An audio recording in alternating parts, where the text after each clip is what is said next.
hapon po sa ating lahat. Ako po ay nagpapasalamat una sa Panginoon na muli po ay narito sa inyong unahan upang magpasalamat. Yun po, ang aking unang pinagpapasalamat din po ay yung buhay nga po. Ako po ay nagpapasalamat na nga din po, noong nakaraan po ay nag-birthday din. Yan. Salamat po sa Panginoon sa idinagdag pa po niyang taon sa akin. Ako po ay 17 years old na po. Yan.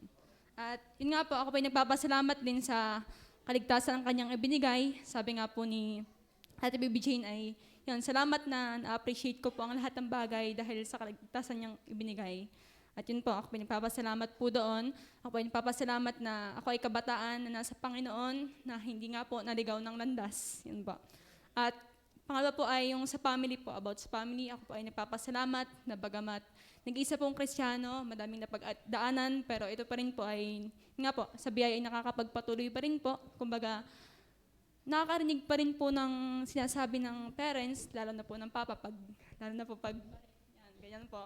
Ay ako po ay nagpapasalamat na kumbaga ay, mas nananaig po yung sinasabi ng Panginoon sa akin na patuloy ka lang, na kumbaga nasasanay na lang din po ako na pag-aalis sa bahay, may sasabihin na naman, tuloy lang. Kumbaga po hindi na, dahil hindi na po ako magtataka dahil yun nga po, bilang ako ay nasa Panginoon nga po, sadyang may ano po talaga sa iyo, may ano. Pero ako ay nagpapasalamat na ang mga bagay po na iyon ay aking naranasan. Kumbaga, dahil po doon ako ay, yan, ako ay sinubok ng Panginoon, ako ay pinatatag po ng Panginoon, ako ay sinubok kung ako ba ay magpapatuloy pa o hindi na.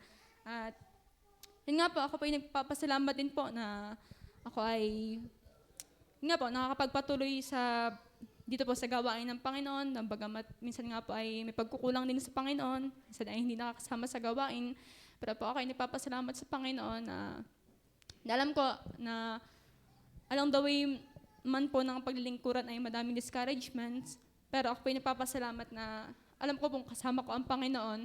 At yun din po, ako ay nagpapasalamat na ako ay nakakapanindig. Ako po ay nahihirapan na naninindigan po. Yun din po, ay pinagpapasalamat ko rin po yung about sa school po namin, yan. About naman po sa PE, yan. Kapag po yung aming ngayon ay sayaw, pero ako po ay nagpapasalamat na patuloy pa rin po nakakapanindigan. Mahirap pong manindigan, pero kung para naman po sa Panginoon yun, eh di bakit po hindi? Ano po?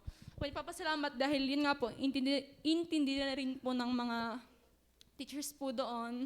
Ang alam ko po yung PE teacher po namin ngayon ay na babae, si Ma'am Rona po ay, ang kapatid po ay member din po dito. Yung member din po, yung kapatid na lalaki. Dito rin po, Baptist. Yun po. So yun po ang teacher namin. Nakakatuwa po dahil, intindi. Kumbaga marami naman din po nakapasok na doon. Sila Ate Naomi, sila Ate Rosemary, na Baptist. Kaya parang, yun nga po, wala na pong sa kanila yun. Pero po ako natutuwa dahil marami din po nagtatanong sa akin, na mga klase ko. Pero biyaya po ay nasasagot naman. Sabi, ba't hindi kayo nagpapantalon? Ba't hindi kayo nasayaw?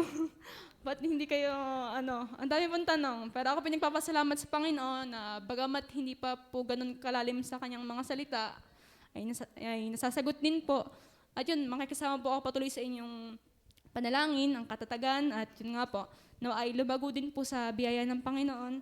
At yun po, ako ay nagpapasalamat din sa buhay po ninyong lahat, kayo ay biyaya sa akin at patuloy na pagpapala, maging kay pastor nga po, yan, sa aming YP leaders, kay Kuya Hen, ako pinagpapasalamat. Salamat po sa inyong mga rebuke na tunay pong nakakatulong po sa akin sa paglagong spiritual nga po.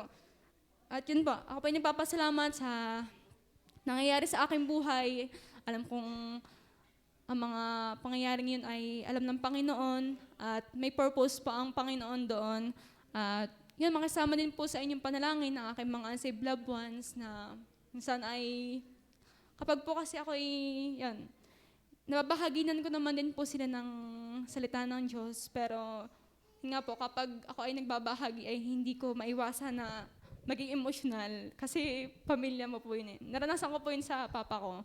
Habang nagbabahagi, tayo makasalanan, tayo ay biglang, bubuhos ang aking luha. Kasi nakikita ko yung kahalagahan ng salita po ng Diyos sa buhay ng tao. Yun po. Ay nagpapasalamat na naligtas nga at naririto Sabi ko nga, binubulay ko nga po, kung hindi kaya pumunta doon sila Kuya Henry sa amin, ako kay mababible study rin. Yun po yung binubulay ko at habang every time po na binabalikan ko yun, ay biyaya nga eh. Alam nga, nakatakda na pala yun, ako'y maliligtas. Dahil na ganun po yung ako'y patakbo-takbo lang po dyan sa parangan. Sabi po ng Kuya Henry, akit-akit sa puno.